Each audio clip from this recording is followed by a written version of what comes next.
तो चलो, इस वीडियो में हम कवर करने वाले हैं यूनिट 3। और यूनिट 3 में हम इस वीडियो में कवर करेंगे ये वाला पार्ट, डिस्ट्रीब्यूटेड क्वेरी ऑप्टिमाइजेशन। ठीक है। तो जिसने यूनिट 2 का हमने लास्ट वीडियो देखी थी उसमें हमने कवर किया था क्वेरी प्रोसेसिंग इश्यूज। ठीक है, इसमें हमारे पास लेयर ऑफ क्वेरी प्रोसेसिंग थी, हमारे पास 4 लेयर थी, जिसमें से जो पहली 2 लेयर थी क्वेरी डिकम्पोजिशन और लोकलाइजेशन ऑफ डिस्ट्रीब्यूटेड डेटा, ये हमने यूनिट 2 में कवर कर ली थी। और जो लास्ट की 2 लेयर बचती है वो हम देखने वाले हैं यूनिट 3 के अंदर, डिस्ट्रीब्यूटेड क्वेरी ऑप्टिमाइजेशन में। ठीक है, तो इस वीडियो में आज हम ये कवर करेंगे। तो चलो शुरू करते हैं। ठीक है। Okay, so let us jump to unit 3 starting, and first we will see PYQ analysis. ठीक है। तो देखो, लास्ट 3 इयर्स के जो पेपर हमारे पास थे उसमें यूनिट 3 कितने नंबर की आई है वो तुम्हारे सामने है। 2023 में 47 मार्क्स, ओके, 2024 में 48 मार्क्स, और 2025 में 27 मार्क्स। ठीक है।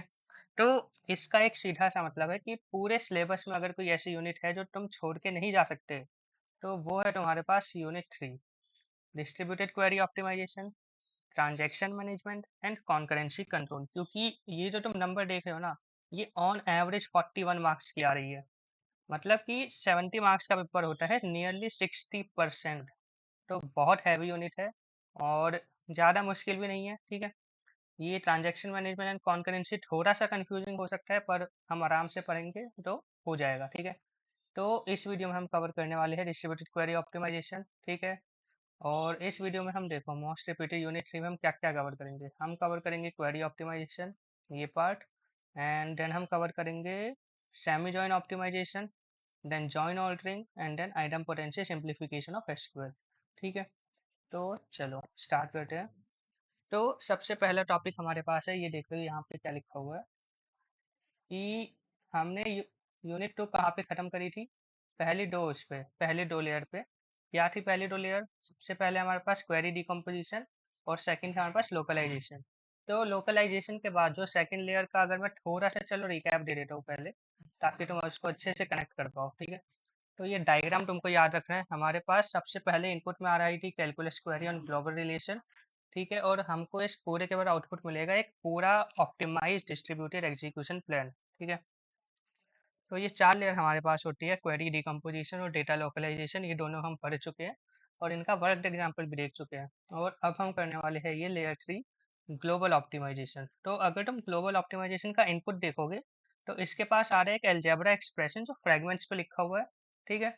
और अगर तुम इसका आउटपुट देखोगे तो तुमको मिलेगा एक कम्युनिकेशन स्ट्रेटेजी, यानी कि जो हमको ज्वाइन करना है डिफरेंट डिफरेंट साइट पे, उन ज्वाइन का क्या ऑर्डर रहने वाला है वो हम डिस्कस करते हैं लेयर 3 के अंदर, ग्लोबल ऑप्टिमाइजेशन के अंदर। ठीक है। तो चलो नीचे आते हैं।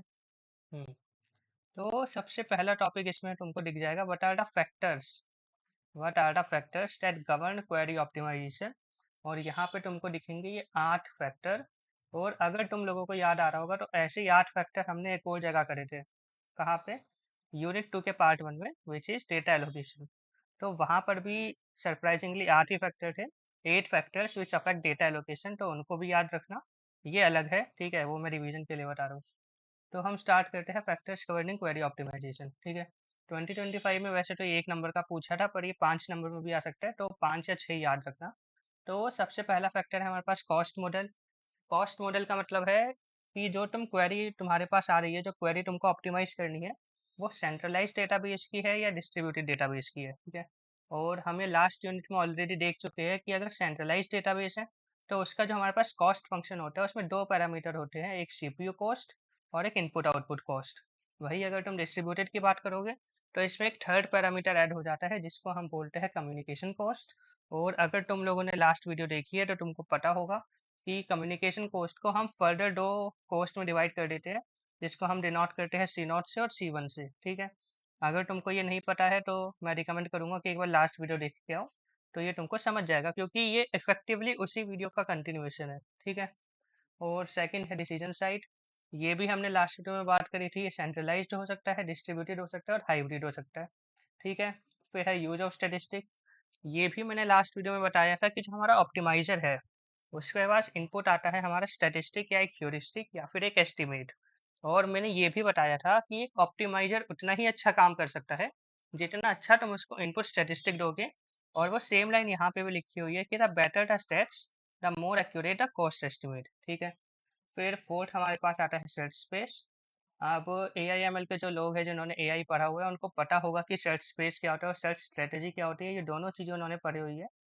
तो इसको हम आगे इसी वीडियो में थोड़ा डिटेल में कवर करेंगे कि ये लीनियर ट्री क्या होता है, बुशी ट्रीज क्या होते हैं, सेमी जॉइन ऑपरेशन कैसे लगाते हैं। ठीक है।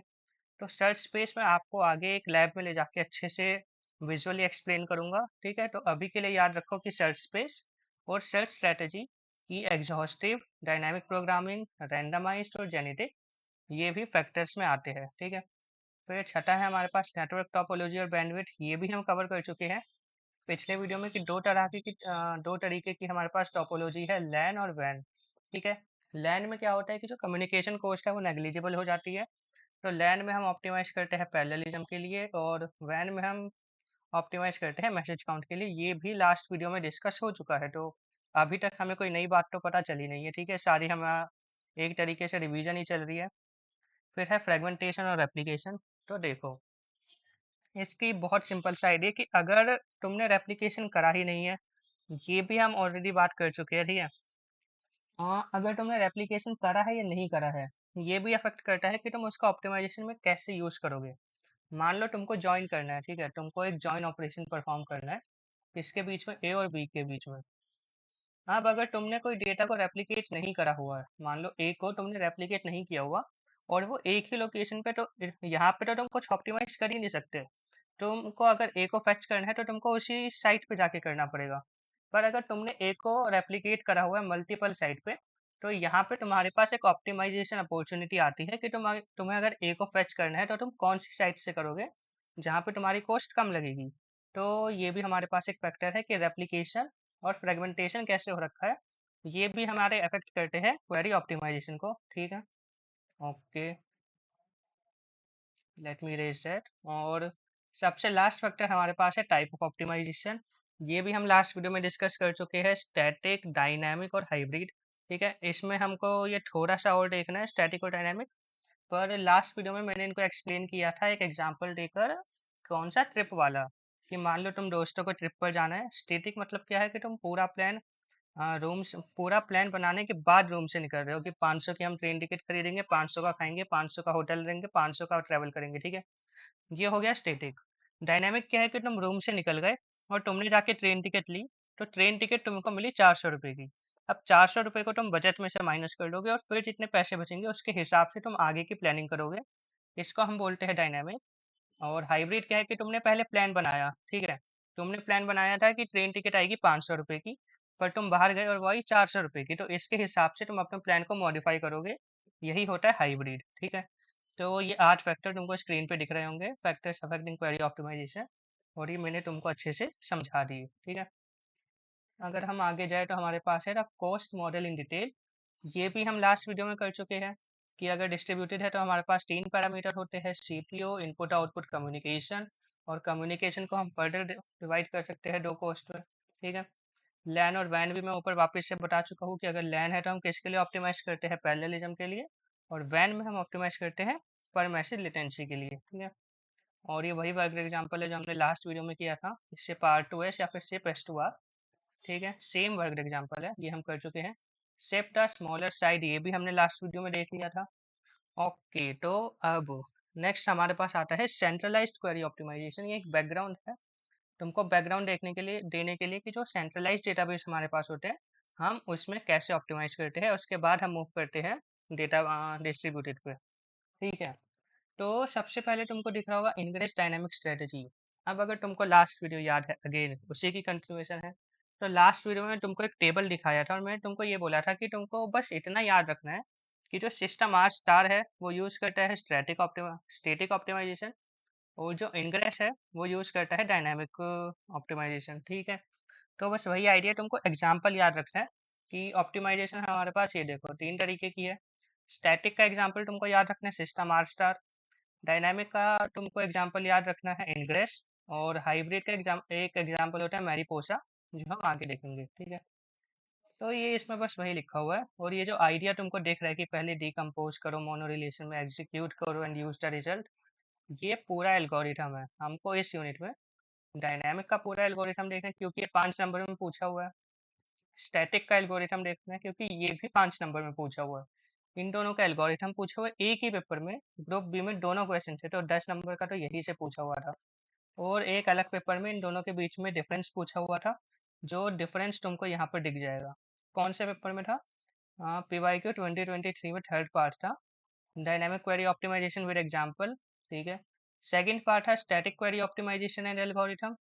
फिफ्थ क्वेश्चन था डायनामिक क्वेरी ऑप्टिमाइजेशन मेथड्स। ठीक है। और अगर तुमसे डिफरेंस पूछ लिया तो ये तुम्हारे पास टेबल दिया हुआ है कि व्हेन ऑप्टिमाइज। तो स्टैटिक का हमारे पास कंसेप्ट यही है कि हम उसको सिर्फ एक बार ऑप्टिमाइज करते हैं, कब? जब हम क्वेरी को कंपाइल कर रहे हैं, यानी उसके रन होने से पहले। और डायनामिक को हम बीच में बहुत बार रीवैल्यूएट कर सकते हैं each time the query is executed using current statistic. ठीक है। यहाँ पे तुमको कॉस्ट दी हुई है कि इसकी कॉस्ट हाई होती है, one time cost, almost free at run time, क्योंकि रन टाइम से पहले ही हम सब कुछ कर ले रहे हैं। तो उससे पहले इसकी सिर्फ वन टाइम कॉस्ट लगती है, पर वो हाई होती है क्योंकि हमको पूरा प्लान बनाना होता है। और यहाँ पे लो होती है पर execution cost, but paid every execution. ठीक है। फिर यहाँ पे अडेप्टेबिलिटी है। अडेप्टेबिलिटी मतलब वो कितना अडेप्ट कर रहा है। तो ऑफ कोर्स यहाँ पे एक्सेलेंट है और यहाँ पे पुअर है, क्योंकि ये तो देख ही नहीं रहा रन होने के बाद कि क्या चल रहा है क्या नहीं। फिर रोबस्टनेस मैंने तुमको समझाया था पिछली वीडियो में अच्छे से, तो यहाँ पर पुअर और हाई अगर तुमने लास्ट वीडियो देखी है तो तुम्हें समझ आ गया होगा। और इसका एक क्लासिक एल्गोरिथम या एग्जांपल तुमको याद रखना है, स्टैटिक का सिस्टम आर स्टार और डायनामिक का इनग्रेस डिकम्पोजिशन। ठीक है। तो जो मैंने बताया था कि हमको एल्गोरिथम देखना है, तो ये तुम्हारी स्क्रीन पे है अभी सामने, static query optimization algorithm, system R star sketch. और ये है तुम्हारे पास dynamic query optimization Ingres style. ठीक है। तो क्या तुमको ये स्टेप याद रखने हैं जो तुमको स्क्रीन पे अभी दिख रहे होंगे? ये स्टैटिक के 5 स्टेप और ये डायनामिक के 4 स्टेप तुमको याद रखना है, क्योंकि क्वेश्चन आ रखा है। हो सकता है रिपीट हो जाए, और 5 नंबर का क्वेश्चन था, तो सिर्फ एग्जाम्पल से काम नहीं चलेगा, तुमको पूरे ये सारे जो स्टेप है वो लिख के आने पड़ेंगे 5 नंबर के लिए। ठीक है, सबसे पहली बार। और इसके बाद हमारे पास सर्च स्पेस में शुरू करना है। ठीक है। तो हम पहले एक बार यही देख लेते हैं। तो देखो, हमको सबसे पहले देखे स्टैटिक देखे या डायनामिक देखे। तो चलो, डायनामिक आसान लग रहा है वैसे तो देखने में, चलो पहले डायनामिक देखते हैं। तो देखो, डायनामिक की हमने अभी तक क्या बात करी थी, डायनामिक का आइडिया क्या है। तो चलो, डायनामिक का मेन आइडिया है कि पहले मैंने जो एग्जांपल दिया था उसको फिर से याद करो, कि मैंने क्या बोला था, हमको ट्रिप पे जाना है, तो हम रूम से निकल गए, हमने ट्रेन की टिकट बुक कर ली। ट्रेन की टिकट बुक कर ली मतलब जो, अगर मैं इसको क्वेरी के टर्म्स में बताऊँ, तो हम इसमें पहले कोई एक्शन कर रहे हैं, यानी जो क्वेरी है, हम उसका एक छोटा सा पार्ट पहले हम एग्जीक्यूट कर देंगे। उसके बाद हम प्लान बनाना स्टार्ट करेंगे, उसके बाद हम देखेंगे कि how can we optimize our further course of action. ठीक है। तो ये देखो, इसमें तुमको इनपुट है एक algebra tree T on relation R1 से Rn। अब ये कितनों को समझ में आ रहा है? अगर ये तुमको समझ में आ रहा है ना, तो मतलब भाई हो गया है। मतलब मैंने स्टार्टिंग में क्या बताया था कि हम ऑप्टिमाइजेशन, ये जो ऑप्टिमाइजेशन टेक्निक है, ये हम कौन से लेयर पे कर रहे हैं? लेयर 3 पे। ठीक है। Global optimisation. और लेयर 3 का इनपुट याद करो क्या होता है। ये जो R1 से Rn है, ये है तुम्हारे पास फ्रेगमेंटेड रिलेशन। और जो अलजेब्रा ट्री है, ये वही है जो लेयर 1 ने बना के दिया था ग्लोबल पे, और लेयर 2 ने इसको बना दिया था फ्रेगमेंटेड पे। तो इनपुट में तुमको कोई डाउट नहीं होना चाहिए कि ये इनपुट कहाँ से आ रहा है तुम्हारे पास। ठीक है। और इसका तुम्हारे पास आउटपुट क्या आएगा? एक interleave sequence of mono relation queries and there result. ठीक है। तो स्टेप वन का मतलब है तुम्हारे पास डिटैचमेंट। अब मैंने तुमको क्या बोला था? मैंने बोला था कि तुम्हें क्वेरी का एक छोटा सा पार्ट पहले एग्जीक्यूट कर देना है, उसके बाद तुमको प्लान बनाना है। ठीक है। तो इसमें हम ऑप्टिमाइजेशन करते हैं एक रिलेशन को रन करने के बाद। तो स्टेप वन तुम्हारे पास है कि आइडेंटिफाई करो इस पूरे ट्री में से एक ऐसा part, typically involving only one relation, जो तुम्हारी उसी साइट पर प्रेजेंट हो, जिसको तुम रन कर सको, और उसके बाद उसको एग्जीक्यूट कर दो। तो स्टेप वन तो है कि तुमको एग्जीक्यूट करना है। अब क्या एग्जीक्यूट करना है? तो एग्जीक्यूट करने के लिए तुम्हारे पास दो चीज़ें हो सकती है, या तो सिलेक्शन या प्रोजेक्शन।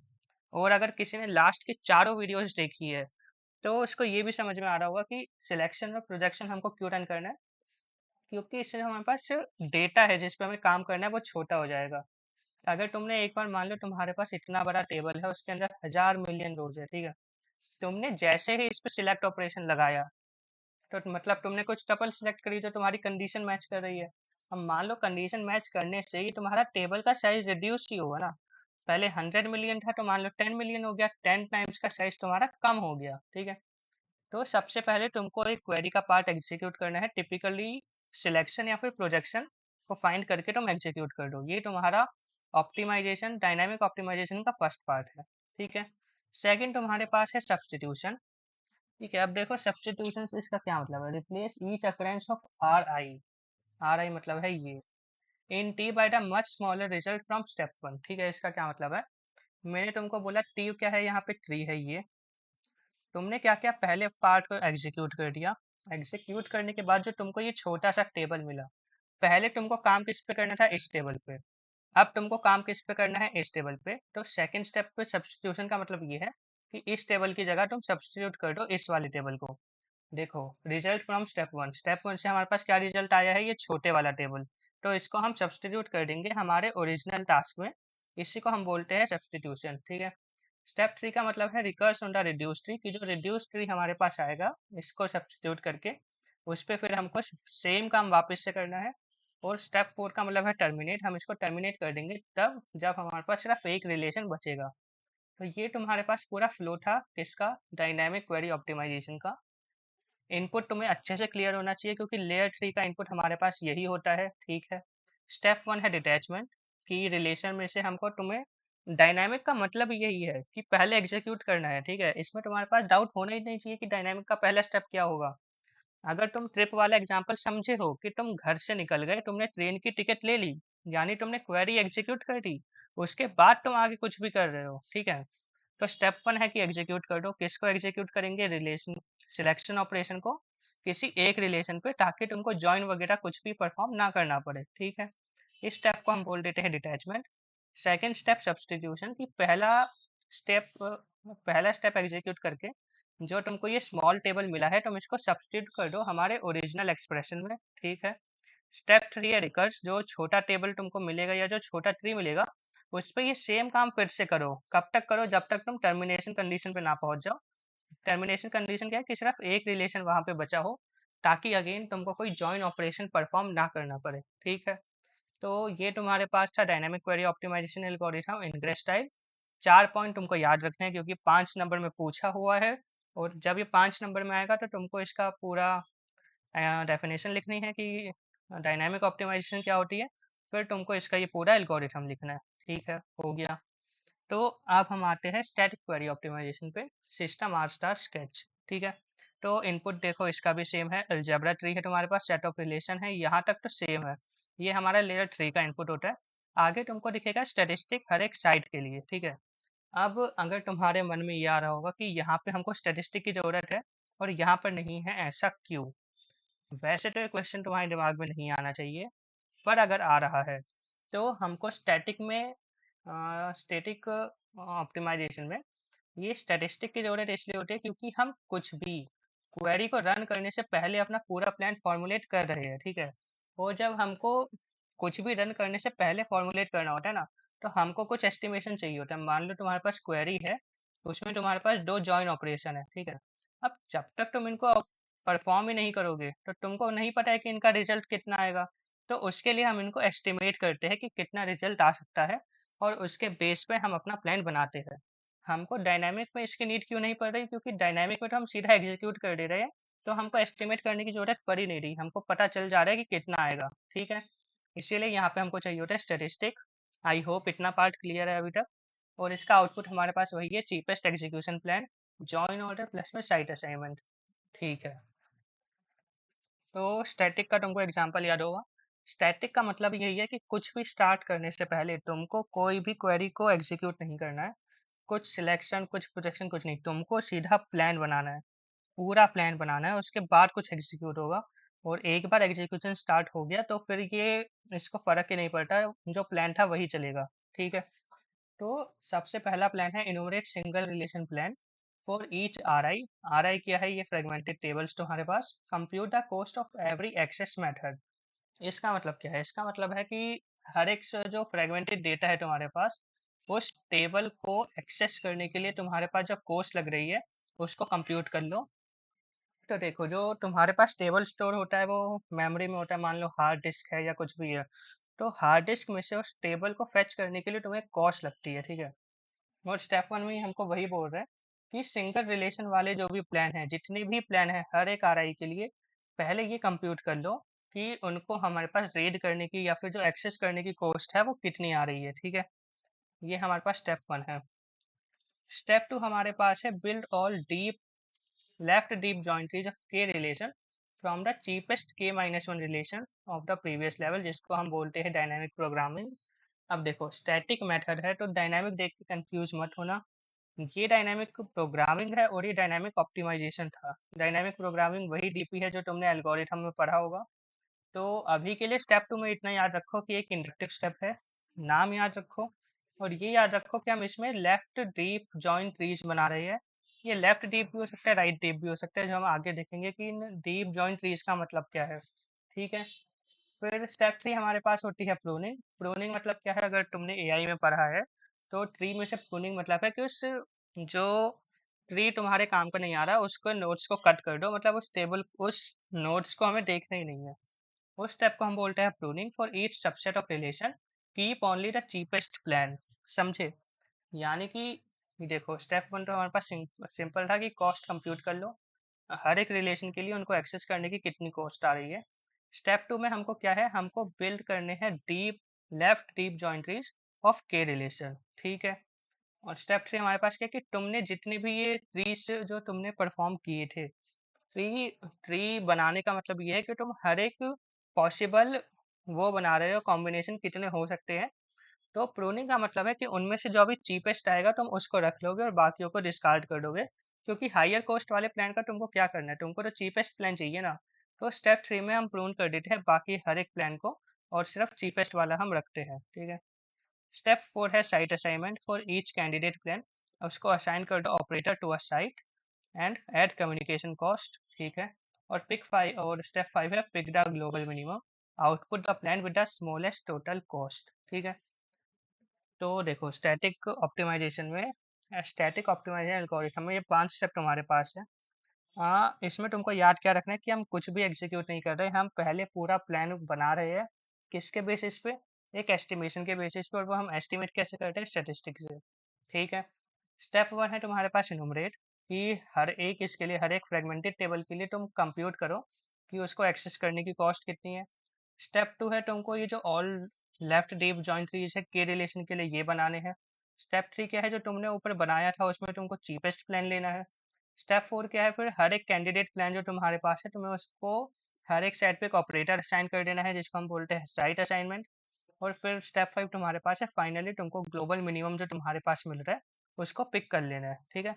और जो तुम्हारे पास स्मॉलेस्ट कॉस्ट का प्लान आएगा उसको तुम आउटपुट में दे दोगे। तो ये तुम्हारे पास था static query optimization algorithm system R star का। अगेन अगर ये 5 नंबर में क्वेश्चन पूछा गया है, और अगर ये क्वेश्चन आता है तो तुमको पहले ये बताना है कि स्टैटिक ऑप्टिमाइजेशन क्या होता है, फिर उसका तुमको ये पूरा एल्गोरिथम लिखना है 5 नंबर के लिए, ठीक है। ठीक है, तो इतना हम कर चुके हैं। अब अगर हम एक बार रिकैप करें तो हमने ये चैप्टर स्टार्ट किया था फैक्टर्स कवरिंग क्वेरी ऑप्टिमाइजेशन पे। ये 8 फैक्टर्स हम अच्छे से देख चुके हैं। फिर कॉस्ट मॉडल इन डिटेल हमने लास्ट यूनिट में ही देख लिया था। फिर हमने देखा सेंट्रलाइज्ड क्वेरी ऑप्टिमाइजेशन का बैकग्राउंड, इंग्रेस डायनामिक स्ट्रेटजी और सिस्टम आर्स स्टैटिक स्ट्रेटजी, ठीक है। फिर हमने स्टैटिक वर्सेस डायनामिक का एक टेबल देखा, कंपैरिजन टेबल। अगर ये 5 नंबर में आता है तो तुमको एग्जैक्ट यही बना के आना है। और फिर हमने फाइनली एल्गोरिथम देखा स्टैटिक ऑप्टिमाइजेशन का 5 स्टेप, डायनामिक ऑप्टिमाइजेशन का 4 स्टेप, ठीक है। अगर तुमको स्टैटिक में और डायनामिक में मेरा ट्रिप वाला एग्जांपल याद रह गया तो बस उतना ही है। डायनामिक में क्या है कि पहले तुमको एग्जीक्यूट कर देना है। पहले तुमने ट्रेन की टिकट खरीद ली, उसके बाद तुम आगे देख रहे हो कि क्या प्लान बन सकता है। पर स्टैटिक में है कि तुम रूम से निकले ही नहीं हो, तुमको पहले पूरा प्लान चाहिए। और वो प्लान तुम किस पे बना रहे हो, एक स्टैटिस्टिक पे गेस करके बना रहे हो कि चलो ट्रेन की टिकट 500 की आएगी, पर तुम निकले तो वो 400 की आ रही है। तो वो 500 क्या था, वो तुम्हारा एस्टिमेट था, वो तुम्हारा एक ह्यूरिस्टिक था। और वो तुम्हारा कैसे आया, स्टैटिस्टिक्स से, ठीक है। बस इतना ही था हमारे पास। और ये सेम इंट्यूशन बॉक्स तुमने लास्ट वाले में भी देखा होगा। ये स्टैटिक और डायनामिक के बीच में तुमको डिफरेंस बता रहा है बस, और कुछ नहीं है, ठीक है। अब हमारे पास आता है search space and search strategy. तो ये समझाने के लिए मेरे को एक बार सर्च स्पेस और सर्च स्ट्रेटेजी समझाने के लिए मैं सोचो जो DDBMS का लैब था मेरे पास, मैं उसको एक बार स्टार्ट करके आता हूँ, तो फिर हम ये स्टार्ट करते हैं, search space and search strategy. ठीक है। Okay, so let us start search space and search strategy. ठीक है, तो जिन्होंने एआई पढ़ा हुआ है उनको पता होगा कि सर्च स्पेस क्या होता है और सर्च स्ट्रेटेजी क्या होती है। तो सबसे पहले हम स्टार्ट करते हैं सर्च स्पेस के साथ। ठीक है। अब उसके बाद हम इसमें आएंगे लीनियर और बुशी ट्रीज क्या होता है, क्योंकि 2024 में पूछा गया है। ओके, उसके बाद हमारे पास ये है, ऑल्टरिंग है, फिर सेमी जॉइन है और आइटम पोटेंसी रूल है। ठीक है, तो सबसे पहले चलो लैब से ही स्टार्ट करते हैं सीधा। ठीक है, तो ये लैब ओपन हो चुके हैं। यहाँ पे तुमको दिख रहा होगा डिस्ट्रीब्यूटेड जॉइन ऑर्डर एक्सप्लोरर। तो इसका मतलब क्या है, ये समझो कि जो भी हम सर्च स्पेस पे काम करने वाले हैं आगे, सबसे पहले के फर्स्ट पॉइंट कि सर्च स्पेस और सर्च स्ट्रेटेजी या फिर जितना भी तुम ये देख रहे हो, ये जो ट्रीज वगैरह देख रहे हो, ये हमारे पास पार्ट है स्टैटिक ऑप्टिमाइजेशन का। ठीक है, और स्टैटिक ऑप्टिमाइजेशन में अगर मैं वापस ऊपर आऊँ तो यहाँ पे तुम देख सकते हो कि हमको ट्री बनाने होते हैं। जो भी हम आगे देखने वाले हैं वो हम थोड़ा स्टैटिक ऑप्टिमाइजेशन को थोड़ा इन डिटेल स्टडी कर रहे हैं। और तुमको यहाँ पर देखो जॉइन ऑर्डर, ये भी जो हम सारा काम करेंगे वो मेन हम कर रहे हैं जॉइन ऑर्डर कैलकुलेट करने के लिए। ठीक है, अब यहाँ यहाँ से मैं आगे एज्यूम करके चल रहा हूँ कि तुम लोगों को पता है कि जॉइन क्या होता है। ये तुमने DBMS में पढ़ा होगा, join, natural join, left outer join, full join, semi join. ठीक है, तो मैं ये एज्यूम कर रहा हूँ कि तुम लोगों को पता है जॉइन क्या होता है दो रिलेशन के बीच में। और अब मैं तुमको समझाता हूँ कि सर्च स्पेस क्या होता है। तो लैब पे आ जाओ सीधा। तो लैब में जब तुम देखोगे यहाँ पे डिस्ट्रीब्यूटेड क्वेरी में डिस्ट्रीब्यूटेड जॉइन ऑर्डर एक्सप्लोरर, यहाँ पे तुमको चार रिलेशन दिखेंगे, R, S, T और U। ये क्या है, ये चार अलग अलग टेबल है हमारे पास, चार अलग अलग रिलेशन है, कुछ भी बोल लो। ठीक है, जॉइंट सिलेक्टिविटी क्या होती है ये मैं तुमको बाद में आराम से समझाऊंगा आगे। ठीक है, अभी के लिए मैं इसको बंद कर दे रहा हूँ। अब देखो, हमारे पास मान लो एक क्वेरी आई जिसमें हमको चार टेबल्स का डेटा हमको एक्सेस करना है साइमल्टेनियसली, यानी कि इन चारों टेबल के बीच में हमको एक जॉइन ऑपरेशन परफॉर्म करना है। ठीक है, तो मान लो हमारे पास चार टेबल है और चार टेबल में जब तुमको जॉइन ऑपरेशन परफॉर्म करना होता है ना, तो तुम्हारे पास बहुत सारे ऑप्शन है। पहला ऑप्शन तुमको यहाँ पे दिख रहा होगा कि मान लो पहले हमने R और S के बीच में ज्वाइन कर लिया, फिर इसका जो रिजल्ट आएगा उसको T के साइड हमने ज्वाइन कर लिया, फिर इसका जो रिजल्ट आएगा उसका हमने ज्वाइन ले लिया U वाले रिलेशन के साथ। तो ये देखो RSTU चार रिलेशन है, तुमने पहले R और S के बीच में ज्वाइन लिया, जो रिजल्ट आया फिर उसका T के साथ ज्वाइन लिया, जो रिजल्ट आया उसका U के साथ ज्वाइन लिया। अब यहाँ पे तुमको क्या दिख रहा है, ये तुमको दिख रहा है कॉस्ट। ठीक है, समझ रहे हो। और ये कॉस्ट आ कैसे रही है, देखो आज जो हमारे पास टेबल है उसमें हमारे पास 1200 रोस्ट यानी 1200 का डेटा था हमारे पास में, 1200 टपल्स थे। ठीक है, और जैसे हमारे पास एस था उसमें 900 टपल्स थे। ठीक है, तो पहले हमने ज्वाइन लिया आर और एस का। ठीक है, आर और एस का हमने लिया ज्वाइन, और जब तुम इसको कैलकुलेटर पे डाल के देखोगे तो ज्वाइन का मतलब है हमने इन दोनों को कंप्लीट ज्वाइन किया है, ज्वाइन सेलेक्टिविटी 1 है, यानी कि हमारे पास होगा फर्स्ट स्टेप में 1200 इंटू में 900, और ये हमारे पास एग्जैक्ट यही निकल के आएगा। ठीक है, तो जो तुमने फर्स्ट में ज्वाइन किया फर्स्ट स्टेज में, उसका तुम्हारे पास रिजल्ट आया इतनी ज़्यादा टपल्स, यानी ये जो ज्वाइन करने के बाद टेबल बना उसमें इतना सारा डेटा हमारे पास होगा। अब इसको तुम क्या कर रहे हो, ये जो डेटा है तुम्हारे पास तुम उसको ज्वाइन कर रहे हो टी के साथ। टी में कितने टपल है, 700। तो इस पूरे नंबर को अगर तुम मल्टीप्लाई करोगे 7 से तो तुम्हारे पास आएगा ये नंबर। ठीक है, अब जो तुम्हारे पास रिजल्ट आया उसको तुम ज्वाइन कर रहे हो यू से, यू में कितने टपल है, 520। तो जब तुम इस नंबर को मल्टीप्लाई करोगे 520 से फाइनली, ठीक है, फाइनली अगर मैं इसको 520 से मल्टीप्लाई कर दूं तो हमारे पास ये नंबर निकल के आ जाएगा, ये वाला। ठीक है, और जब तुम इन तीनों को ऐड करोगे तो टोटल कॉस्ट तुम्हारे पास निकल के आएगी जो तुम्हारे पास ये आ रही है। तो समझ लो कि अगर हमें चार टेबल को ज्वाइन करना है तो इतनी हमारे पास कॉस्ट आ रही है। क्या इस कॉस्ट को कम करने का कोई तरीका है, और इसको कम करने का तरीका अगर तुम देखो, एक तुम्हारे पास ये मेथड है।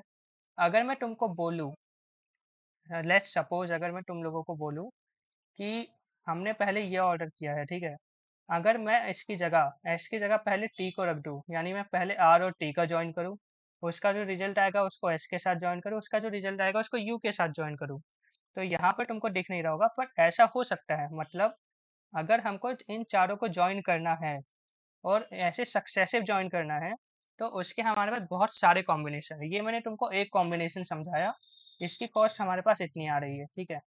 तो यहाँ पे तुमको देखो, यहाँ पे लेफ्ट डीप लिखा हुआ है। लेफ्ट डीप का मतलब क्या है? ये जो हमारे पास एक ट्री स्ट्रक्चर है, वो हमारे पास लेफ्ट में मूव कर रहा है, इसलिए हमने इसको लेफ्ट डीप बोल दिया। ऐसे ही अगर मैं इन चारों को इसी में रखूँ, पर मैं इनका ऑर्डर रिवर्स कर दूँ, यानी कि मैं पहले टी और यू का जॉइन ले रहा हूँ, फिर जो रिजल्ट आएगा मैं उसको एस के साथ जॉइन करूंगा, फिर जो रिजल्ट आएगा मैं उसको आर के साथ जॉइन करूंगा।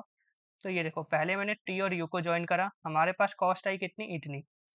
फिर जो रिजल्ट आया उसको हमने एस के साथ जॉइन किया, हमारे पास इतनी कॉस्ट आई। इसको हमने आर के साथ जॉइन किया, हमारे पास इतनी कॉस्ट आई।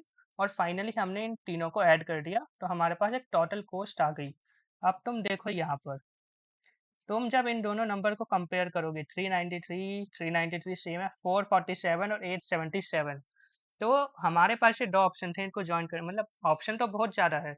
उन बहुत सारे ऑप्शन में से मैंने ये दो तुमको दिखाए हैं, ठीक है। और तुम जब यहाँ पे इनकी कॉस्ट कंपेयर करोगे, तो इसकी कॉस्ट ज़्यादा है और इसकी कॉस्ट हमारे पास कम है।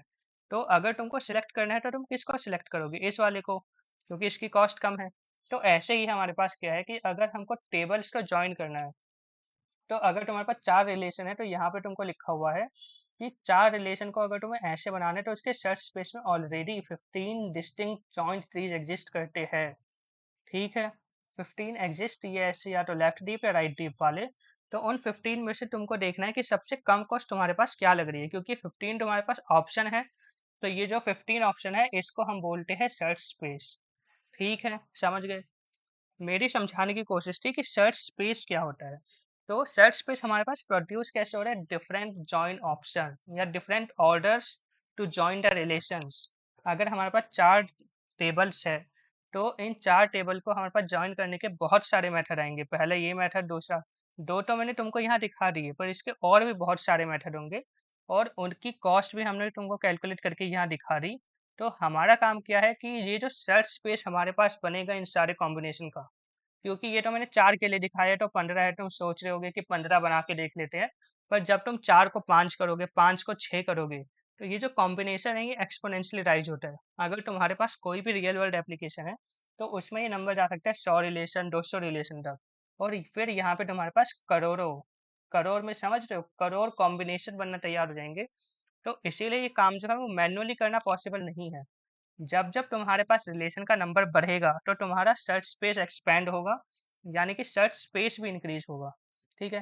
तो अगर तुमने ये पूरा सुना है, तो मेरे को इतना तो लग रहा है कि तुमको ये समझ में आ गया होगा कि सर्च स्पेस हमारे पास क्या है। सर्च स्पेस कुछ नहीं है, वो हमारे पास डिफरेंट कॉम्बिनेशन है कि जो हमारे पास रिलेशन गिवन है, हम उनको कैसे आपस में ज्वाइन कर सकते हैं, इसी को हम बोलते हैं सर्च स्पेस, ठीक है। अब हम नोट्स पे आते हैं। तो देखो, set space of a query optimizer is the set of all equivalent execution plan the optimizer is willing to enumerate, ठीक है। ये है इसकी टेक्निकल डेफिनेशन, पर इसका मतलब यही है। Optimizer is willing to enumerate का मतलब है कि ऑप्टिमाइजर को उन सारे प्लान में से कोई एक चूज करना है। और इक्विवेलेंट एग्जीक्यूशन प्लान, इक्विवेलेंट का मतलब क्या है कि इन सबका रिजल्ट हमारे पास सेम आएगा, तुम भले ये करो या फिर ये करो, एंड में जाके आउटपुट तुम्हारे पास सेम आ रहा है, ठीक है। पर इनकी कॉस्ट अलग अलग है। तो इसीलिए ये हमारे पास सर्च स्पेस का पार्ट है, ठीक है। अब क्योंकि मैंने तुमको बताया कॉमन सर्च स्पेस कौन कौन से हो सकता है लेफ्ट डीप ट्रीज ओनली, कि every join right output is a base relation. इसका मतलब कि अगर तुम्हारे पास ऐसा है, right input is a base relation, ठीक है। या अगर लेफ्ट डीप का मतलब क्या है कि अगर तुम ऐसा कर रहे हो कि तुमने स्टार्ट करा है यहाँ से, आर से, मतलब कि तुम लेफ्ट साइड से स्टार्ट कर रहे हो और लेफ्ट साइड से आगे जाते जाते तुम ज्वाइन करते जा रहे हो, तो इसलिए हम इसको बोलते हैं लेफ्ट डीप, क्योंकि हमने लेफ्ट से स्टार्ट किया और हम आगे जाए जा रहे हैं, ठीक है। राइट डीप का मतलब है कि तुमने राइट साइड से स्टार्ट किया और फिर तुम आगे मूव कर रहे हो, ठीक है। तो ये तुम्हारे पास है कुछ पोटेंशियल सर्च स्पेस। या तो हो सकता है तुम्हारे पास सिर्फ लेफ्ट डीप ट्रीज है, मतलब तुम समझ लो, अगर तुम इधर ही आर की जगह पहले एस रख दो, एस आर टी यू, और फिर लेफ्ट से स्टार्ट करो, तो वो तुम्हारे पास एक अलग कॉम्बिनेशन बन जाएगा। तो ये जो लाइन लिखी हुई है कॉमन सर्च स्पेस, इसका मतलब है कि या तो तुम सिर्फ लेफ्ट डीप वाले ट्री कंसिडर कर लो, या सिर्फ राइट राइट डीप वाले जो ट्री है वो कंसिडर कर लो, या फिर बोसी ट्रीज भी कंसिडर कर लो। अब लेफ्ट डीप और राइट डीप तो मैंने तुमको दिखा दिए, अब एक बार ये बोसी और दिखाते हैं, आ जाओ। तो लेफ्ट डीप तुमने देख लिया, राइट डीप भी तुमने देख लिया। यहाँ पे हम लेफ्ट से स्टार्ट कर रहे हैं, यहाँ पे हम राइट से स्टार्ट कर रहे हैं, ठीक है। अब नीचे तुमको दिखेंगे बुशी ट्रीज, ठीक है। अब देखो ऊपर क्या हो रहा था, लेफ्ट डीप है राइट डीप पे, कि हम एक बारी में एक ही जॉइन ऑपरेशन परफॉर्म कर रहे हैं। हर एक रो में तुम नीचे जाते हुए देखोगे, यहाँ पे एक जॉइन ऑपरेशन हुआ, फिर इन दोनों का हमने जॉइन नहीं किया। क्यों? क्योंकि ये लेफ्ट डीप था, हम एक बारी में एक ही जॉइन कर रहे थे। पर जब तुम बुशी ट्रीज में आओगे, तो ये क्या हो रहा है कि इसने पहले इन दोनों का जॉइन कर दिया, फिर इन दोनों का कर दिया, फिर आपस में इन दोनों का कर दिया, ठीक है। तो यहाँ पे भी तुम कॉस्ट देख सकते हो, यहाँ पे कॉस्ट ऊपर वाले दोनों से कम आ रही है, ठीक है। और ये एक अल्टरनेट बुशी है। यहाँ पे हमने लिया था आर एस टी यू, ठीक है। और यहाँ पे हम ले रहे हैं क्या, हमने पहले ज्वाइन किया, यहाँ पे हमने आर और एस को पहले ज्वाइन किया था। यहाँ पे हमने पहले आर और टी को ज्वाइन किया, फिर एस और यू को ज्वाइन किया, फिर जो रिजल्ट आया हमने उसको फाइनली वापस आपस में ज्वाइन कर दिया, ठीक है। तो तुम देखो, इन चार रिलेशन को ज्वाइन करने के लिए हमारे पास 15 या उससे ज़्यादा ऑप्शन थे, ठीक है। उन 15 में से चार मैंने तुमको यहाँ पर दिखाए हैं, और इनमें से जो बेस्ट प्लान हमारे पास आ रहा है अभी के लिए वो ये आ रहा है, क्योंकि इसकी कॉस्ट सबसे कम है। तो इन चार प्लान जो हमने देखे मैनुअली, इनमें से बेस्ट रिजल्ट हमको ये वाला दे रहा है कि तुम पहले आर को टी के साथ ज्वाइन करो, एस को यू के साथ करो, फिर जो दो रिलेशन तुम्हें मिलेंगे उनको आपस में ज्वाइन करके जो आउटपुट आएगा, ये तुमको मिनिमम कॉस्ट में आएगा, ठीक है। लेफ्ट ट्रिप तुम समझ गए होगे कि ऊपर इनको ऐसे लिख दो और फिर लेफ्ट से स्टार्ट करते जाओ, एक बारी में एक ही ज्वाइन होगा। राइट ट्रिप का मतलब है कि हम राइट साइड से स्टार्ट कर रहे हैं। और बुशी ट्रीज का मतलब है कि हम पहले आपस में हम एक टाइम पे एक से ज़्यादा मल्टीपल ज्वाइन कर रहे हैं, उसको हम बोल देते हैं बुशी ट्रीज, ठीक है। अब एक बार नोट्स पे आ जाते हैं हम। बुशी ट्रीज का मतलब क्या है, both inputs of a join में themselves भी जॉइंस, लार्जेस्ट स्पेस है, एक्सप्लॉइट पैरेललिज्म बेस्ट। क्यों? ये जो लास्ट लाइन है इसको समझना। एक्सप्लॉइट पैरेललिज्म बेस्ट का मतलब ये है कि यहाँ पर जो हमने इस स्टेप में पैरेलल काम किया, यानी हमने आर और एस का भी जॉइन ले लिया और टी और यू का भी जॉइन ले लिया। इसलिए तुम देखना कि जो बुशी तुम्हारे पास जो कॉस्ट आएगी वो जनरली लेफ्ट डीप और राइट डीप दोनों से कम होगी। अगर तुम ये वाला प्लान भी देखोगे तो इसमें इन दोनों से कॉस्ट कम है। क्यों? क्योंकि हम यहाँ पे पैरेलल काम कर रहे हैं, ठीक है। समझ गए? तो इतना मेरी कोशिश थी तुम लोगों को सर्च स्पेस समझाने की। आई होप ये तुमको समझ में आया होगा। और अगर हम नेक्स्ट में मूव करें तो हमारे पास आती है सर्च स्ट्रेटजी, या फिर तुम इनको ऑप्टिमाइजेशन स्ट्रेटजी या फिर ऑप्टिमाइजेशन एल्गोरिथम भी बोल सकते हो, ठीक है। तो मैंने तुमको सर्च स्पेस दिखा दिया कि ये तुम्हारे पास सर्च स्पेस है, और हम इनको मैनुअली चेक क्यों नहीं कर सकते, क्योंकि हो सकता है चार रिलेशन पे तुम कर लो 3-4 दिन लगा के, पर अगर यहाँ पे हमारे पास 100 रिलेशन हो गए, तो ये जो total number of search space में हमारे पास ट्रीज होंगे वो होंगे करोड्स में, करोड्स मिलियंस में बिलियंस ऑफ ट्रीज होंगे। तो तुम उनको मैनुअली चेक नहीं कर पाओगे, ठीक है। तो उनको चेक करने के लिए हमारे पास कुछ कॉमन स्ट्रेटजी है, ये चार, ठीक है। सबसे पहले है एग्जॉस्टिव, एग्जॉस्टिव डायनामिक प्रोग्रामिंग। इसका यही मतलब है कि हर एक प्लान चेक करो। मतलब इसका यही मतलब है कि अगर तुम्हारे पास बिलियन प्लान आ रहे हैं तो बिलियन के बिलियन चेक कर लो, क्या ही होगा, ठीक है। तो यहाँ पे तुमको अगर देखोगे तो जो एग्जॉस्टिव है इसकी टाइम कॉम्प्लेक्सिटी होती है order of n factorial in the worst case, ठीक है। अभी मैंने तुमको बताया कि मतलब प्रैक्टिकल है ही नहीं, तुम बिलियन को कैसे करोगे हर एक को। इसलिए यहाँ पे लिखा हुआ है कि ये प्रैक्टिकल है सिर्फ एन लेस देन 10 के लिए। अगर तुम्हारे पास 10 से कम रिलेशन है तो हो सकता है कुछ 10 लाख 20 लाख आएंगे, तो उसको अगर तुम जीपीयू में टीपीयू में सुपर मिलियन कंप्यूटर में डालोगे तो हो सकता है वो 3-4 दिनों में करके दे दे, ठीक है। इसलिए यहाँ पे लिखा हुआ है कि प्रैक्टिकल है सिर्फ n less than equal to 10 relation के लिए। पर ये तुमको गारंटी करेगा ऑप्टिमल रिजल्ट। क्यों? क्योंकि तुम हर एक पॉसिबल प्लान चेक कर रहे हो, तो ये ऑप्टिमल गारंटी करेगा। पर इसकी टाइम कॉम्प्लेक्सिटी इतनी ज़्यादा है कि ये मोस्ट रियल वर्ल्ड केस में प्रैक्टिकली नहीं है, ठीक है। दूसरा हमारे पास है ग्रीडी या हिल क्लाइंबिंग। अब ग्रीडी तुम सब लोग जानते हो, ये कोई नई टर्म नहीं है। इसका मतलब है कि लोकली जो बेस्ट जॉइन अवेलेबल है उसको ले लो। ये फास्ट है, पर ये हो सकता है कि ये लोकल मिनिमम पे स्टक हो जाए और एक ग्लोबल ऑप्टिमम कभी रीच ही ना कर पाए, ठीक है। और थर्ड हमारे पास तुमको दिख रहा होगा रैंडमाइज्ड। रैंडमाइज्ड कोई इंडिपेंडेंट एल्गोरिथम नहीं है। वो ये बोलते हैं कि हमारे ग्रिड में प्रॉब्लम क्या हो रही है, कि ग्रिड हो सकता है मिस कर दे ग्लोबल ऑप्टिमम को। तो रैंडमाइज्ड बोलता है कि अगर तुमको ऐसा लग रहा है कि तुम लोकल ऑप्टिमम पे स्टक हो गए हो तो तुम रैंडम रीस्टार्ट करो। इससे तुम्हारे पास एक पॉसिबिलिटी ये रहती है कि तुम एक अच्छे रिजल्ट पे जा सकते हो, ठीक है। ये जनरली थोड़ा ग्रीडी से ज़्यादा टाइम लेगा क्योंकि हम रैंडम रीस्टार्ट कर रहे हैं, पर इसका रिजल्ट मोस्ट केसेस में ग्रीडी से अच्छा आता है, पर एग्जॉस्टिव से तो सबका कम आएगा, क्योंकि एग्जॉस्टिव की जो परफॉर्मेंस है उसको कोई मैच कर ही नहीं सकता, पर उसकी टाइम कॉम्प्लेक्सिटी तो भाई। और लास्ट हमारे पास है जेनेटिक एल्गोरिथम। ये वही है कि वाया क्रॉसओवर या म्यूटेशन। तो इन चारों को तुमको ऐसा कुछ नहीं है कि बहुत डीप में जाके हर एक को तुम्हें करके देखना है। बस तुमको ये नाम याद होने चाहिए, और कैसे इसमें होता है कि एक दो लाइन आए तो तुम लिख पाओ, इतना तुमको याद रहना चाहिए। बाकी लेफ्ट डीप में तुमको समझा दिया कि यहाँ पे रिलेशन का नाम लिखो ऐसे 1 2 3 4, और लेफ्ट से ज्वाइन करना स्टार्ट करो, उसको हम बोलते हैं लेफ्ट डीप ट्रीज ओनली। अगर तुम राइट से स्टार्ट करोगे तो हम बोल देंगे राइट डीप ट्रीज ओनली। और बुशी ट्रीज का मतलब है कि पैरेलल काम करो, पहले हो सकता है इन दोनों को ज्वाइन कर दो, फिर इन दोनों को कर दो। ठीक है, समझ गए? तो ये तुम्हारे पास पूरी कहानी थी सर्च स्पेस की और सर्च स्ट्रेटेजी की। तो ये तुम्हारे पास एक एग्जांपल है लेफ्ट डीप का, यानी तुम लेफ्ट से स्टार्ट करो। पहले R1 R2 को कर दिया, फिर इसका जो आया उसको R3 के साथ कर दिया, फिर उनका जो रिजल्ट आया उसको R4 के साथ ज्वाइन कर दिया। ये है लेफ्ट डीप ट्री।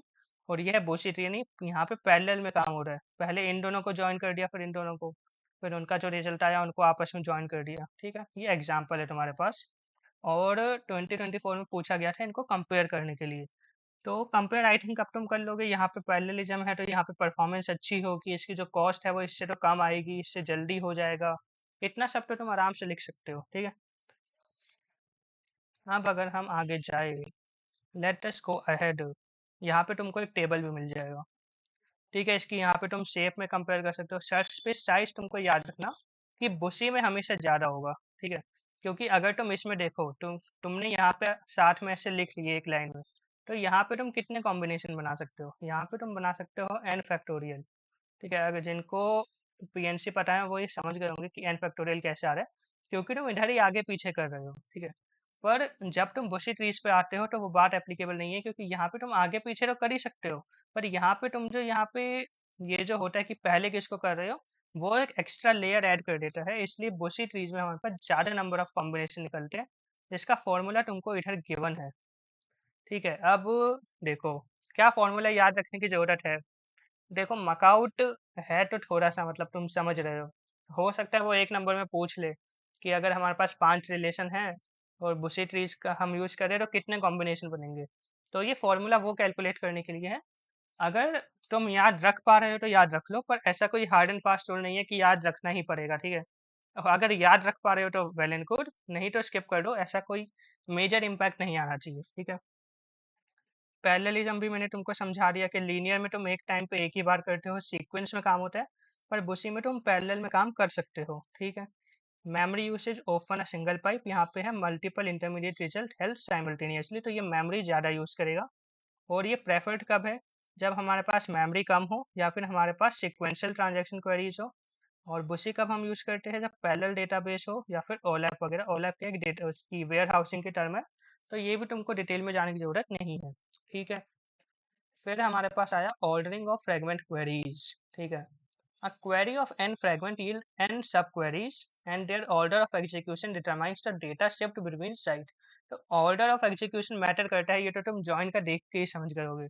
तुम किस ऑर्डर में ज्वाइन कर रहे हो वही इतना ज़्यादा अफेक्ट कर देगा कॉस्ट को।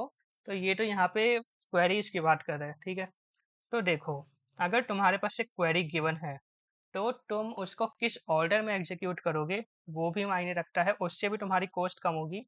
बल्कि ये हम चैप्टर 2 में ऑलरेडी देख चुके हैं। चैप्टर 2 में तुमने देखा होगा कि जो सिलेक्शन या प्रोजेक्शन है उनको तुम जितना ज़्यादा एग्जीक्यूट कर सकते हो करो। क्योंकि सिलेक्शन प्रोजेक्शन ऑपरेशन क्या कर रहे हैं? ये तुम्हारे टेबल को जो डेटा है जिसपे तुम्हें काम करना है ये उसको कम कर रहे हैं।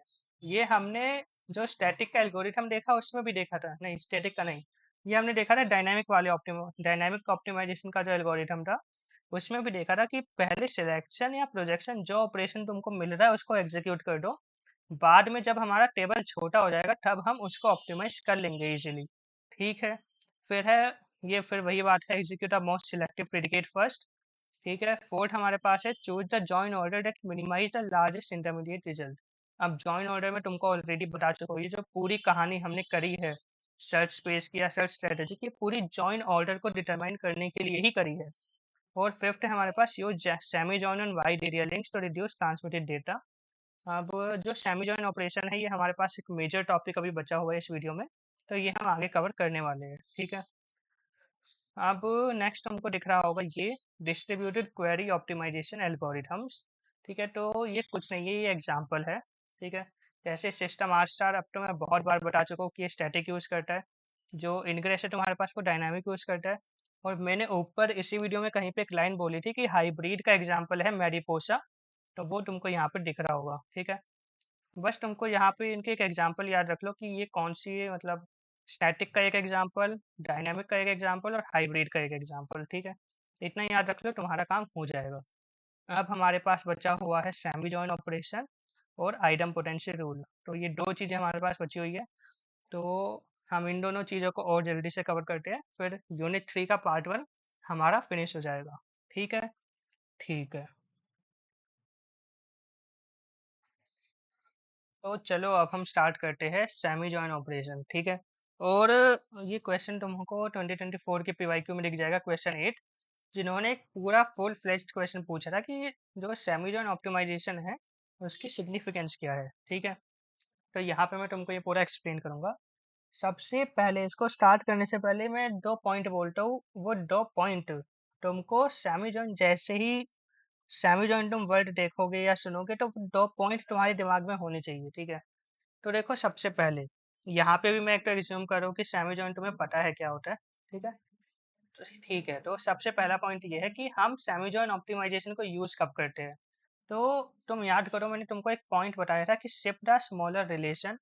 लास्ट वीडियो में भी बताया था, इसमें भी बताया था कि मान लो तुम्हारे पास एक टेबल है जो तुमको शिफ्ट करना है। ठीक है, इसमें तुम्हारे पास है 5 मिलियन डेटा, इसमें तुम्हारे पास है कुछ 1 लाख डेटा। ठीक है, मतलब क्या ही बोला जाए, मान लो हाँ 100K समझ लो। ठीक है, 100K यानी 1 लाख, और 5 मिलियन मतलब है 50 लाख। ठीक है, तो मतलब इसमें जो डेटा है वो 50 टाइम्स कम है। ठीक है, इतना समझ लो। तो अगर तुमको इस डेटा को शिफ्ट करना है तो तुम कौन से वाले टेबल को शिफ्ट करोगे, इस वाले को। क्यों? क्योंकि इतना अब तुम समझ चुके हो कि जब भी हमको डेटा को ट्रांसफर करना होता है, जो हमारे पास छोटा डेटा है हम उसको ट्रांसफर करते हैं। ठीक है, इसमें तो कोई दिक्कत नहीं है। अब तुम्हारे पास एक तुम्हारे मन में क्वेश्चन आना चाहिए कि चलो ठीक है, अगर एक रिलेशन हमारे पास विजिबली छोटा है, हमको पता चल रहा है कि ये स्मॉल है, तब तो कोई दिक्कत नहीं, हम उसको हम आराम से भेज देंगे। ठीक है, पर अगर ऐसा केस है कि यहाँ पे हमारे पास 5 मिलियन डेटा है, यहाँ पे हमारे पास 6 मिलियन डेटा है, इस केस में क्या होगा? क्योंकि वहां पे तो हमारे पास बहुत कम डेटा, 50 टाइम्स कम डेटा था, पर यहाँ पे अगर तुम देखोगे यहाँ पे 5 मिलियन डेटा है, यहाँ पे 6 मिलियन डेटा है। डेटा कम किसी में भी नहीं है। आप अगर कोई बोले कि हाँ चलो ठीक है, छोटा रिलेशनशिप करना होता है, ये वाला छोटा है, इसको हम कर देते हैं, ट्रांसफर कर देते हैं, तो इसमें इटसेल्फ 5 मिलियन डेटा है, 5 मिलियन रोज है।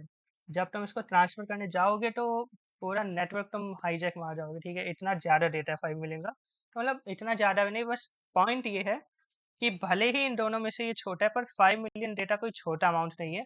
इसको जो ट्रांसफर करने की कॉस्ट आएगी वो बहुत ज़्यादा आएगी। ठीक है, पहला पॉइंट ये है कि हम इसको यूज़ कब करते हैं, जब ऐसा सिनेरियो क्रिएट होता है जब हमारे पास कोई ऐसे विजिबल नहीं है कि ये छोटा है, बड़ा है और क्या बात है। ये वैसे मैंने तुमको जो बताया ये आधी चीज़ है कि हम इसमें यूज़ करते हैं। इसमें एक और पॉइंट ऐड कर लो कि सेमी जॉइंट का हमारे पास बेनिफिट कब मिलेगा यूज़ करने का। सबसे पहली बात है कि यूज़ कब करना है, जब ऐसी सिचुएशन हमारे पास क्रिएट हो रही है कि दोनों में ही हमारे पास ज़्यादा डेटा है। ठीक है, अगर हम किसी को भी ट्रांसफ़र करने जाएँगे तो कॉस्ट हमारे पास बहुत ज़्यादा आएगी। और दूसरी बात, ये मानो कि एक एग्जांपल देता हूँ, ये जो हमारे पास टेबल है ये स्टूडेंट्स का डेटा है। ठीक है, स्टूडेंट्स टेबल है, इसमें पूरे वेस्ट बंगाल के पूरे मकाउट के अंदर 200 कॉलेज है। ठीक है, इसमें उन हर एक स्टूडेंट का डेटा है। और ठीक है, हमारे पास जो ये टेबल है ये कोर्स का टेबल है। ठीक है, कोर्स का। अब मान लो जो यूजर ने क्वेरी करी है, यूजर ने क्वेरी करी है कि मेरे को उन स्टूडेंट्स का नाम दो जो डिस्ट्रीब्यूटेड डेटाबेस मैनेजमेंट का कोर्स कर रहे हैं। ठीक है, अब तुमको यहाँ पे एक बात समझनी है कि ये जो इसमें मान लो 5 मिलियन जो स्टूडेंट है इसके अंदर, क्या सबके पास एक कोर्स होगा? नहीं होगा। अगर इसमें 5 मिलियन स्टूडेंट है तो हो सकता है 20,000, 30,000, मान लो 50,000 के पास ये वाला कोर्स और डिस्ट्रीब्यूटेड डेटाबेस का। ठीक है, तो क्या ये 20,000 या 50,000 डेटा के लिए, सिर्फ इतने से डेटा के लिए क्या हमको ये पूरा 5 मिलियन का टेबल ट्रांसफर करना पड़े? इस बात का कोई सेंस बनता है?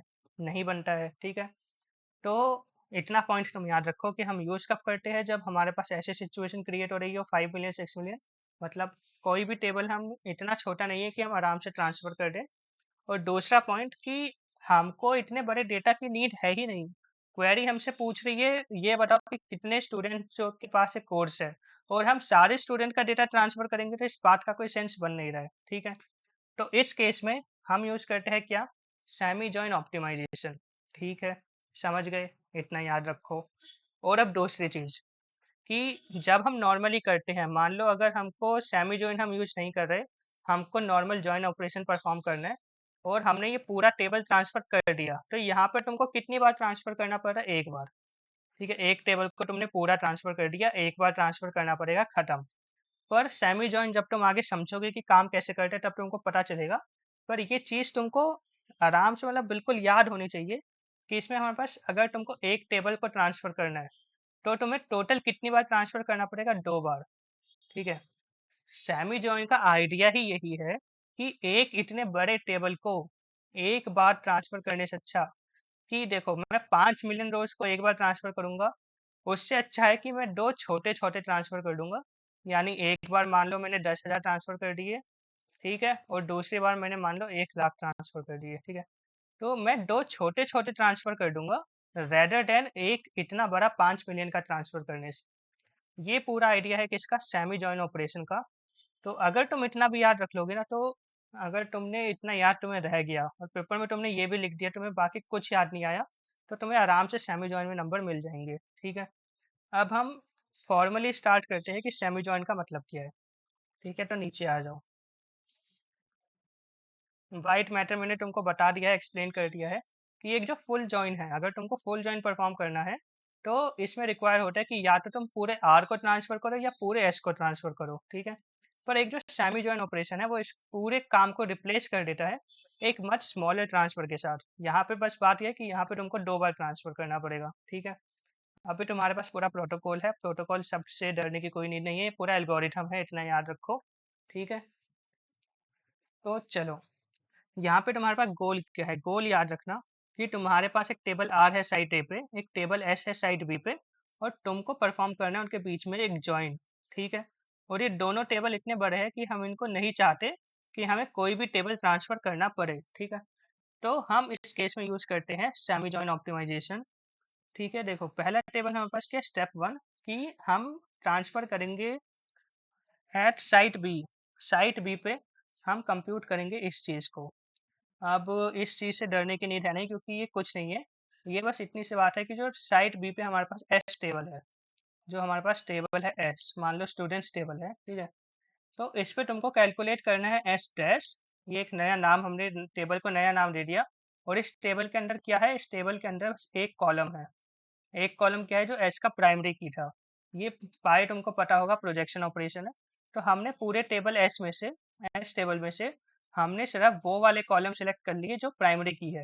ठीक है, सिंपल सी बात है, जस्ट द जॉइन की कॉलम स्मॉल, क्योंकि देखो पूरे टेबल में हो सकता है 500 कॉलम हो। ठीक है, पर इसमें से प्राइमरी कॉलम कितने होंगे, प्राइमरी की वाले कॉलम कितने होंगे, या तो एक होगा या मैक्सिमम कितने होंगे, 5-10 कुछ होंगे। तो हमने उनको सिलेक्ट करके उसको एक नया टेबल बना दिया जिसका नाम हमने दे दिया एस डैश। ये था हमारा स्टेप वन।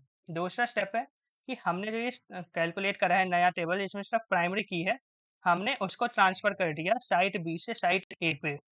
ठीक है, ये हमारे पास स्टेप टू है। स्टेप थ्री पे हम क्या करेंगे, स्टेप थ्री पे हम ये कर रहे हैं, जो हमारे पास आर वाला टेबल है, हमने इसका जॉइन ले लिया किसके साथ, इस नए वाले टेबल के साथ। ये आर डैश तुमको दिख रहा होगा, हमने आर का जॉइन ले लिया किसके साथ, एस डैश के साथ, जो हमने ट्रांसफर किया था। ठीक है, इससे हमारे पास हुआ क्या, हमने ट्रांसफर क्या किया था, एस का प्राइमरी कॉलम, और हमने जब उसका जॉइन लिया आर के साथ, तो हमको इसका रिजल्ट क्या मिलेगा, हमको इसका रिजल्ट मिलेगा आर के वो वाला डेटा जो एक्चुअली जॉइन में पार्टिसिपेट करेगा। इसका क्या मतलब हुआ, जो मैंने तुमको ऊपर स्टूडेंट का एग्जांपल दिया था कि मेरे को वो स्टूडेंट चाहिए जिनके पास ये वाला कोर्स है। अब हो सकता है कि 5 मिलियन में से सिर्फ 10,000 के पास ये कोर्स हो। तो ये सिलेक्ट करने के लिए कि कौन से वो 10,000 बच्चे हैं जिनके पास ये कोर्स है, इस काम के लिए हमने पहले के 3 स्टेप करे हैं कि हमने जो एस टेबल था, एस रिलेशन था, उसकी प्राइमरी की को अलग किया और उसका हमने ट्रांसफर करके ज्वाइन करा दिया इस पूरे आर वाले टेबल के साथ। इससे क्या हुआ कि आर के वो सारे स्टूडेंट या आर का वो सारा डेटा जो एस की प्राइमरी की के साथ मैच करेगा, हमारे पास वो वाला पूरा आर का डेटा आ गया जो प्राइमरी की के साथ मैच कर रहा है, यानी जिसकी हमें एक्चुअली में नीड है। अगर मैं एग्जांपल की टर्म्स ऑफ पॉइंट में बोलूँ, तो ये 3 स्टेप में हमने क्या किया, हमने वो स्टूडेंट फाइंड आउट कर लिए जिनके पास डिस्ट्रीब्यूटेड मैनेजमेंट का कोर्स था। ठीक है, अब हमें कुछ नहीं करना, जो ये नया हमने कैलकुलेट करा है जॉइन, इसको हमने नाम दे दिया आर डैश, और हमने फिर इसको ट्रांसफर कर दिया साइड बी पे वापस, और फिर हमने इस नए टेबल का जॉइन ले लिया पुराने वाले एस टेबल के साथ। बस स्टेप 4 पे हमने शिफ्ट कर दिया नया, और स्टेप 5 पे हमने जॉइन ले लिया। अब देखो, अगर तुमको ये पूरी चीज समझ में आई है, तो यहाँ पे कोई खाली जगह है क्या, इधर समझाता हूँ मैं। देखो, तुम्हारे पास एक टेबल है एस, ठीक है, एक टेबल है आर, और ये तुम्हारे पास है टेबल एस। ठीक है, तुम्हारे पास पहला स्टेप क्या है कि इसमें से तुमने एक टेबल बनाया एस स्टार। एस स्टार क्या है, सिर्फ जिसमें प्राइमरी की है, जिसके प्राइमरी की वाले कॉलम है एस के। फिर तुमने इसको आर के पास भेज दिया, फिर तुमने इन दोनों का नेचुरल जॉइन करा दिया, इससे तुमको एक टेबल मिला आर स्टार। आर स्टार को तुमने भेज दिया एस के पास, और फिर तुमने इन दोनों का जॉइन करा दिया, किसका, आर डैश का, एस के साथ। ठीक है, और ये जो तुमको रिजल्ट मिलेगा, ये तुम्हारा फाइनल रिजल्ट है। बस इन द नटसेल इतना सा था तुम्हारा क्या, सेमी जॉइन ऑप्टिमाइजेशन, कि एस टेबल है तुम्हारे पास, तुम उसकी प्राइमरी की के एट्रीब्यूट अलग कर लो, उसको ट्रांसफर कर दो आर के पास, इनका एक नेचुरल जॉइन ले लो, तुम्हारे पास बना आर स्टार, उसको तुम वापस एस के पास भेजो, और उनके बीच में एक नेचुरल जॉइन ले लो, और ये जो टेबल तुम्हारे पास आएगा, ये तुम्हारा रिजल्ट है। तुमको यहाँ पे कितने ट्रांसफर करने पड़े, एक और दो, यानी कि दो ट्रांसफर तुम्हें लगे। ठीक है, जो मैंने तुमको स्टार्टिंग में बताया था कि तुमको दो ट्रांसफर लगेंगे, और ये तुम्हारे पास पूरा एक एल्गोरिथम है जो मैंने तुमको स्टेप बताया। पहला स्टेप ये है कि इसमें से एट्रीब्यूट अलग करो। दूसरा स्टेप है कि इसको इधर भेज के इसके साथ एक नेचुरल जॉइन ले लो। फिर तुम्हारे पास आर स्टार बना, इसको इधर भेजो, फिर इनके बीच में नेचुरल जॉइन ले लो, और खत्म। बस इतना सा काम हुआ है इन 5 स्टेप में। ठीक है, समझ गए? हाँ, अगर तुम इतना समझ गए तो बस, इसमें इतना आगे कुछ था नहीं। कब यूज करना है मैंने बता दिया, और इसका फायदा कब होगा मैंने वो भी तुमको बता दिया। ठीक है, अब एक चीज तुम समझो, इसका फायदा, इस जॉइन का फायदा तुम्हारे पास क्यों हो रहा है। इस जॉइन का फायदा तुम्हारे पास, सेमी जॉइन का फायदा हो रहा है इस स्टेप में, क्योंकि ये जो आर डैश तुम्हारे पास आया है, यानी कि ये वो स्टूडेंट है जिनके पास डिस्ट्रीब्यूटेड डेटाबेस मैनेजमेंट का कोर्स था, और ये सारे स्टूडेंट है। तुम्हारे पास इस पूरे काम का फायदा तब हो रहा है जब ये नंबर बहुत ज्यादा कम होगा, क्योंकि बहुत कम बच्चों के पास डिस्ट्रीब्यूटेड मैनेजमेंट का कोर्स होगा। ठीक है, तो अगर ओरिजिनल टेबल में और ये जो आर डैश आया है, इसमें अगर बहुत नंबर ऑफ रोज जो डिफरेंस है वो बहुत ज्यादा है, तब जाके जो पूरा है इसका कुछ यूज होगा। अब मान लो तुमने आर में तुम्हारे पास 5 मिलियन डेटा था, तुमने आर स्टार किया, कितना आ गया, मान लो 4.5 मिलियन आ गया। ठीक है, तो इस स्टेप में तुम देखोगे ना, तो तुम्हारा सेमीजोन लगाने का कोई फायदा हुआ ही नहीं। क्यों? क्योंकि तुमने ये पूरा काम करा क्यों था, ताकि तुम आर डैश को कम कर सको। पर यहाँ पे वो कम तो हुआ, पर इतना कम नहीं हुआ कि तुमको कोई ज्यादा खास बेनिफिट हो। ठीक है, तो सेमी जॉइन का तुम्हें बेनिफिट कब मिलेगा, जब तुम्हारे पास ये जो डिफरेंस है वो बहुत ज्यादा हो। ठीक है, और इसके लिए हम एक स्पेसिफिक टर्म यूज करते हैं, जिसको हम बोलते हैं जॉइन सिलेक्टिविटी। एक बार मैं लैब में जाता हूँ, लैब में मेरे पास लिखा हुआ था, हाँ, जॉइंट सेलेक्टिविटी। ठीक है, जॉइंट सेलेक्टिविटी का मतलब है कि जो हमारे पास दो टेबल है, जॉइंट सेलेक्टिविटी का मतलब है कि उनमें से कितने ऐसे, मतलब कॉमन वो है, कॉमन डेटा है जो जॉइन में पार्टिसिपेट करेंगे, उसको हम बोलते हैं जॉइंट सेलेक्टिविटी। ठीक है, तो इतना मैंने समझा दिया। आगे तुम देखोगे why when the semi join win, वही लिखा हुआ है कि एक सेमी जॉइन जब जीतेगा जब जॉइंट सिलेक्टिव होता है, यानी कि when only a small fraction of R, जिसको हम आर स्टार बोल रहे हैं, have joint partner in S, यानी कि स्मॉल फ्रैक्शन होनी चाहिए। ये नहीं हो कि पूरे का पूरा टेबल ही आ गया, तब तो सेमी जॉइन का कोई फायदा नहीं हुआ, बल्कि तुमको एक एक्स्ट्रा ट्रांसफर और करना पड़ गया। ठीक है, ठीक है, और ये तुमको एक डरावना सा फॉर्मूला दिख रहा होगा, क्या इसको याद रखने की ज़रूरत है? टू बी ऑनेस्ट, अगर तुम ये पूरा प्रोसेस समझ गए, तो तुमको ये फॉर्मूला याद रखने की कोई ज़रूरत नहीं है, तुम ऐसे ही क्वेश्चन कर लोगे। ठीक है, अब यहाँ पे तुमको एक दिखेगा वर्क न्यूमेरिकल।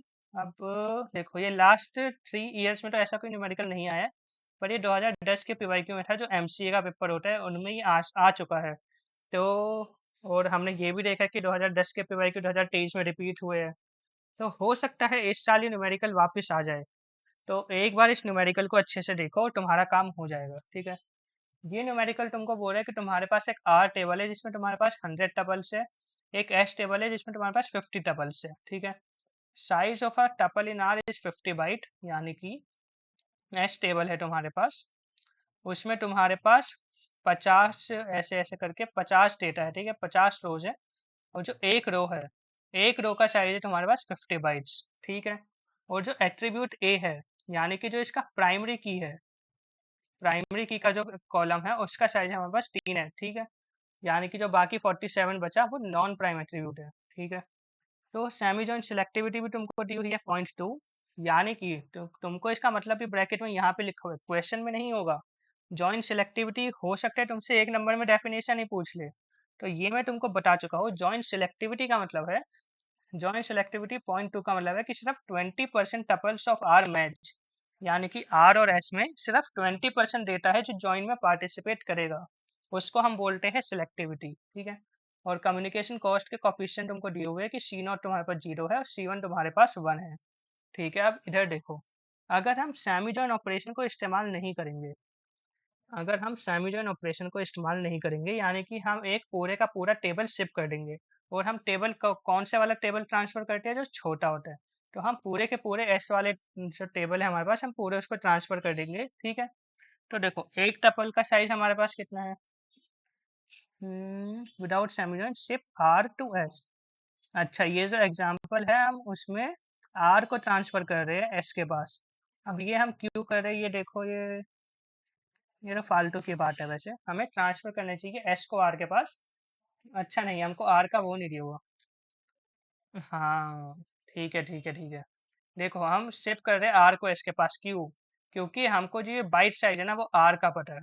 क्वेश्चन ने जो एस टेबल के बारे में कुछ बताया ही नहीं है। ये जो हमको पता है कि एक टपल 50 बाइट का है, वो हमको आर के बारे में पता है, इसलिए हम आर को एस के पास ट्रांसफर कर रहे हैं, ठीक है।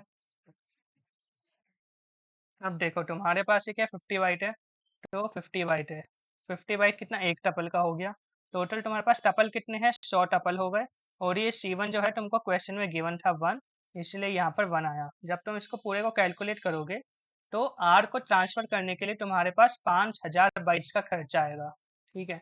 अगर यही सेम काम तुम करोगे सेमी जॉइन के साथ, ठीक है, तो सेमी जॉइन में तुमने क्या किया, जो तुम्हारे पास प्राइमरी की का एट्रीब्यूट था 3 बाइट का, तुमने उसको शिफ्ट करा, उसको पहले ट्रांसफर किया, यानी कि ये 3 बाइट का एट्रीब्यूट है। मतलब एक एक रो में प्राइमरी की का जो एट्रीब्यूट का साइज कितने हैं, 3 टपल हमारे पास कितने हैं, कितने टपल है हमारे पास, 50, ठीक है। तो हमने पहले 150 बाइट ट्रांसफर करी फ्रॉम एस टू आर, ये हमारे पास स्टेप 1 था।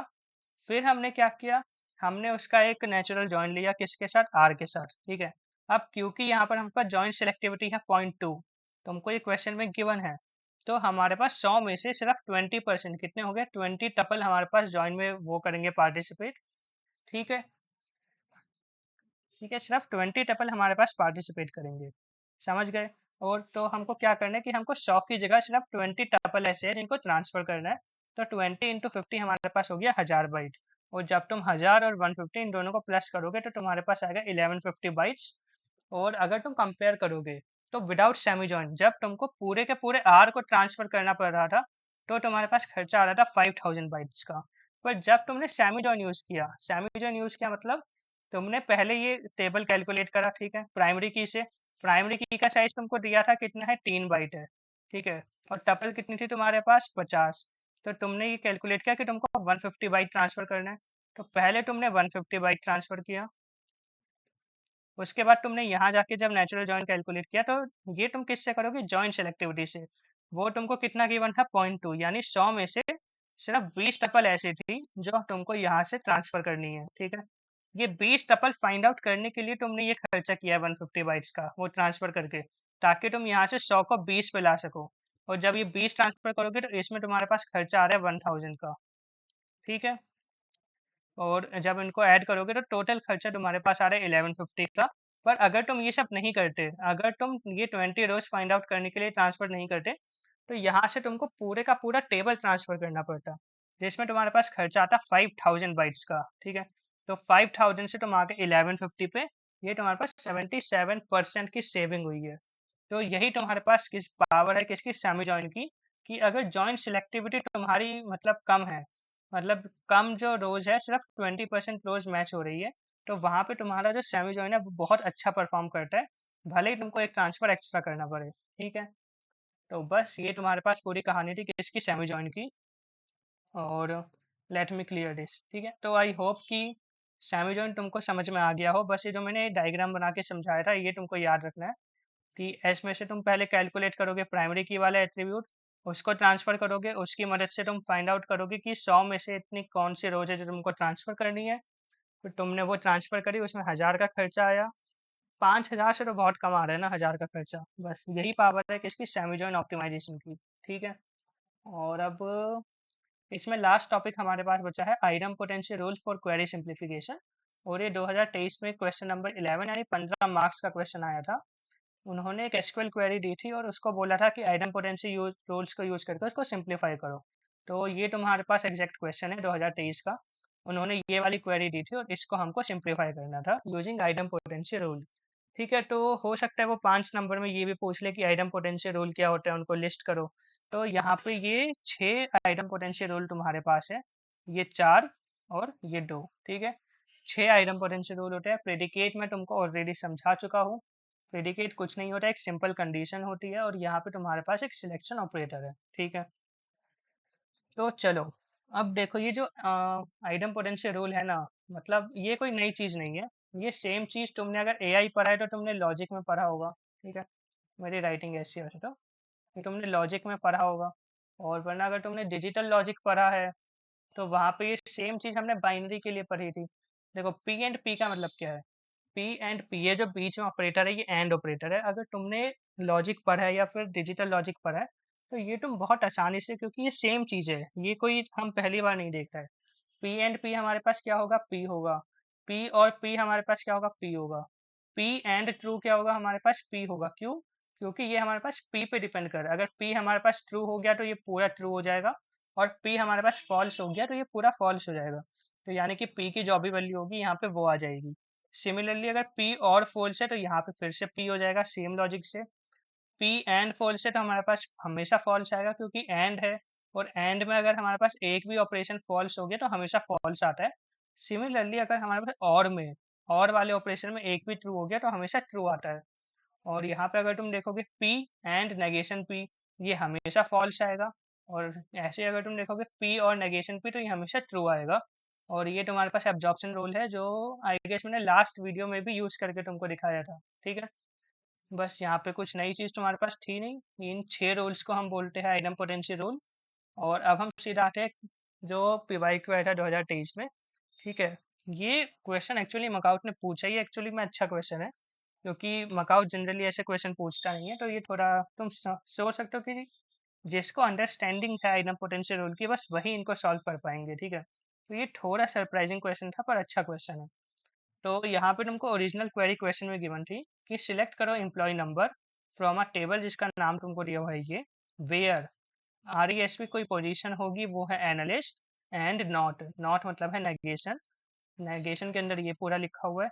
फिर एंड ये, एंड डी यू आर ये। ठीक है, तो देखो अगर तुमको आइडम पोटेंशियल रूल लगाना है तो ये स्टार्ट होता है तुम्हारा वेयर क्लॉज में से। ऊपर का तुम सब हटा दो, वेयर के बाद जितना भी लिखा हुआ है वो तुम सिंप्लीफाई करते हो। और ये जो सबसे पहली चीज लिखी हुई है R E S P equal to analyst, इसमें तुम सिंप्लीफाई कुछ कर नहीं सकते तो वो एज इट इज आ जाएगा। ठीक है, और तुम यहाँ से स्टार्ट करोगे, बेसिकली मैं ये कहना चाह रहा हूँ। इतनी जो चीज़ है इसको तुम सिंप्लीफाई करोगे। अब जब तुमको एक बड़े से एक्सप्रेशन के बाहर नॉट दिख रहा है तो सिंपल सी बात है तुम्हारा ध्यान जाना चाहिए डी मॉर्गन लॉ पे। ठीक है, तो ये जो पूरा स्टेटमेंट है इस पे तुमने और को कन्वर्ट कर दिया ऐसे सिंबल में। अब इस पे तुम लगाओगे डी मॉर्गन लॉ, तो ये नॉट अंदर जाएगा, ये और जो है एंड हो जाएगा और बाकी दोनों में नेगेशन आ जाएगा। ठीक है, तो जब ये अंदर गया तो इसमें आ गया कि जो पी नंबर है वो P2 नहीं होना चाहिए, एंड जो ये डी यू आर है वो 12 नहीं होना चाहिए। फिर इसके बाद तुमने इसको सब्स्टिट्यूट कर दिया वेयर क्लोज में ऐसे।